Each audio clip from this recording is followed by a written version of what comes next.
I'm going to introduce you to Allie Fiallo. She is a student at SAS, which I just kind of ruined part of her speech. Sorry, Allie. She is a special kid in my heart. I've had the opportunity to get to know her over the last month or so, and she's going to tell you a real story about real families in our school district and how people like you can make a difference. And I'm really excited. So, Allie, are you ready? Really nervous, but yeah. Okay, that's okay. I'm right here to support you. Okay. You take it away. Deep breath. Hola, déjame introducirme. Me llamo Ali. Estoy muy nerviosa y muy emocionada para estar aquí hoy. Voy a SAS, y es mi último año para estar aquí. For those who don't understand Spanish, my name is Ali. I go to SAS Secondary Academy for Success, and it's my last year there. I am very nervous and excited to be here today. Okay. I want you to hear how heroes have made a huge difference in my life, and and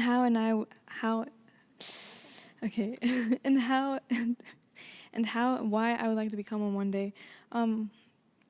Let me tell you a little bit about myself. I have 3 siblings, and I value my family a lot. My 3 siblings. Johnny, who is the oldest, who plays a lot of video games, but is very helpful when it comes to help around the house. My sister, who is younger than me by 2 years and is very emotional and caring. And the youngest one, my little brother, Isaías, who always sticks by my side since he was little. I am the daughter of Maria Fiallo and Marcos Alvarado. Almost every day I babysit 2 of my little cousins, Esmeralda, who is 2 years old, and Jason, who is 4 years old. My grandma was one of my favorite people in my whole life, actually. I miss her every day, and my family is a big part of who I am now, and I wouldn't want to lose that connection with them ever. I'm someone who loves helping others whenever I can. I'm someone who sticks by their word and would never hold grudges against anyone. I enjoy spending a lot of time with people I love and who enjoys the moody Washington weather. I am someone who plays soccer and hopes to continue it after I graduate. I started playing soccer when I was 13 at an MPSA foundation down in Bellevue. They picked me and gave me a scholarship in order to play on a team, which I'm really grateful for, and soccer is one of my safe spots. Sometimes I even help coach younger kids. I'm also someone who struggles with vertigo, where I get really dizzy and lose my balance, and sometimes I get blurry vision. And that's made it hard for me to attend school and focus on homework. I'm someone who wishes nothing but good to others in life when things go bad. I'm someone who has experienced loss and failure because that's how life works. Okay. I'm someone who's thankful for everyone who has helped me and my family, from strangers, friends, and my teachers. They've all helped me in the worst times. I'm someone who can't wait to go forward in life and bring up people whenever they need it. In the future, I would like to travel around the world and start my own foundation, actually. I know how hard it can be having nothing on the table to eat or clothes that you need. And I want to help people who struggle with that. I want to be someone who people can reach out to and not be afraid to reach out to them when they need it. Someone who will make a change to this world. That's why I'm here today. When I was a sophomore, I moved schools, so because I moved homes. I went to Woodinville High School for my first years of junior before COVID started. At the beginning of this year, I transferred to SAS. With my vertigo, I missed a lot of school, so when I started high school, I never really felt like the teachers were there, really teaching. SAS has helped me get caught up with all my schoolwork and my credits that I was behind at from my old school. At SAS, I give it my all. It used to be very stressful and confusing, but after moving to North Shore, the teachers were different and more interesting. At SAS, my teachers today are all in it for their students, like Tyler, my geometry teacher, who makes sure that everyone in his class understands before moving on. And also my advisory teacher, Joanna, who always cares about us and always checks up on us when we're not feeling the best or we're feeling down. She makes it very understandable and very just happy to be going to school. I would like to thank all my teachers at SAS for all they do for us and go out their way. COVID-19 hasn't really been the move for anyone, especially my family. Before COVID, 2 of my family members had cancer, and so we would always be sending money to Mexico to pay for the medical treatments and the hospital bills and the chemotherapy. 2 of my uncles got COVID, along with my aunt, and unfortunately they didn't make it and passed away, along with my great-grandmother, who also got COVID and passed away.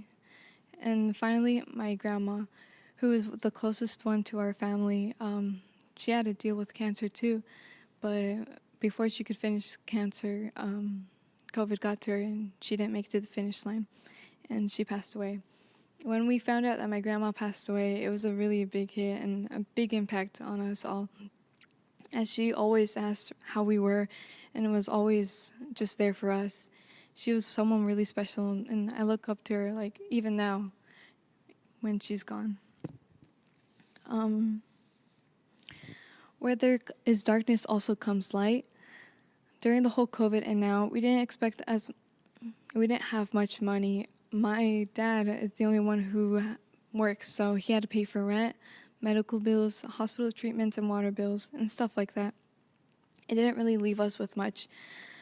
He is the only one working since my mom isn't unable to because of her health conditions, and me and my brother always offer to work and help him out, but he doesn't want us to work because he wants us to focus on school. We've received many help from many people, including the North Shore Schools Foundation. We have gotten help with food and gift cards, and that's really been a blessing for us all in our family. It's hard to focus on schoolwork when there isn't food on the table. So we once received a $200 gift card that we saved until we had nothing else to eat. Once we went to the store, we got everything that we needed in order to make food, and we got in line to pay for it, just to find out there was $2 in that gift card. We were confused and surprised at the same time because no one has used that card. So we were like, what? Why? And so a man behind us heard the situation and generously said he would pay for it. That day was one of the best days of my life, and during the whole COVID pandemic time. Sorry. But that day was absolutely the best we've ever had. So I like to thank that man. He's a hero to me and someone I look up to, and being like that one day. I want to be able to help people who are in need of it. I always saw these things happen on TV, like TVs, and would have never imagined it happening to me. Sorry. I want to be someone like that, who brings people up when they're looking down. I know that one of you who's listening to me right now could have been part of that help we've received from the foundation. That's why I'm here today, to thank you. You help bring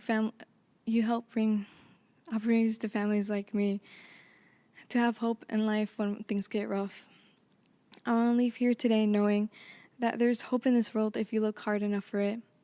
You have a chance of being someone's hero today. So thank you for listening. Thank you, Allie. Was that hard to do? Yeah, it's a lot of process because, of everything that's happened. So it's, yeah. We did great. Tell me why you wanted to come here today.